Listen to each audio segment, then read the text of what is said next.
ప్రారంభించింది.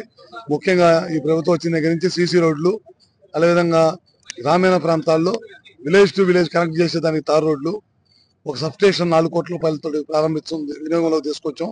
ఇంకోటి శంకుస్థాపన చేసాం. రాబోయే రోజుల్లో ఎక్కడైతే లో వోల్టేజ్ ఉందో అక్కడ అన్ని చోట్ల కూడా సబ్ స్టేషన్స్ కానీ ఇంప్రూవ్మెంట్స్ కానీ అన్ని కూడా తప్పకుండా చేస్తాం అనమాట. ఇవన్నీ కూడా కార్యక్రమాల్లో ఇవాళ పొద్దునుంచి నేను కానీ, స్వామి గారు, మా జిల్లాకు సంబంధించిన ఎమ్మెల్యేలు, లోకల్ ఎమ్మెల్యే, స్థానిక శాసనసభ్యులు అశోక్ రెడ్డి గారు నాయకత్వంలో వేలాది మందిగా రైతు కుటుంబాల నుంచి అందరూ వచ్చారు. ఇవాళ మార్కెట్ యార్డ్ కూడా 2 మార్కెట్ యార్డ్లు ప్రమాణ స్వీకారం చేయించాం. పెద్ద ఎత్తున జన సమీకరణ చేశాం. జనం కూడా రావటం జరిగింది.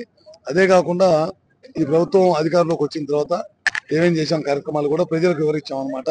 ముఖ్యంగా పెన్షన్స్ దాదాపు చాలా పెద్ద ఎత్తున పెన్షన్లు ఇవ్వడం జరిగింది.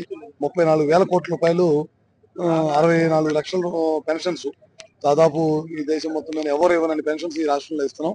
నిన్న మొన్నట్లో భర్త చనిపోతే భార్యకు పెన్షన్ లేక గడిచిన 5 సంవత్సరాల నుంచి చాలా మంది ఇబ్బంది పడ్డారు. వాళ్ళందరూ కూడా 1,10,000 పెన్షన్స్ ఇవ్వడం జరిగింది. తల్లికి వందనం ద్వారా పిల్లలకి డబ్బులు ఇవ్వడం జరిగింది. అదేవిధంగా రైతులు నిన్న ఒకే రోజు 99% రైతులకు వాళ్ళ అకౌంట్ లో డబ్బులు వేయడం జరిగింది అనమాట.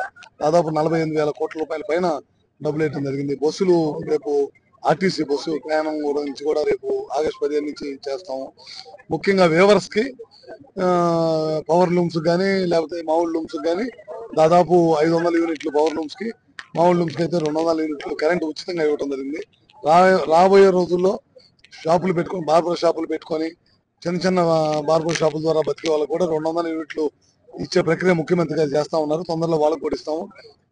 ఇవన్నీ కూడా కార్యక్రమాలు చేసుకుంటే ఈ ప్రభుత్వం ఏం చేయట్లేదని పెట్టుకొని స్కాములు చేశారు.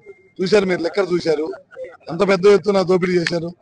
ప్రజల ప్రాణాలతోటి చెలగాటం ఆడి నాసిరకమైన మద్యాన్ని తీసుకొచ్చి ప్రజల్లోకి వదిలి తద్వారా డబ్బులు సేకరించి కోట్లాది రూపాయలు సేకరించి ఏ విధంగా ప్రైవేట్ ఫ్లైట్లో లగ్జరీగా వాళ్ళు ఎంజాయ్ చేశారు మీరు చూసే ఉంటారు కదా.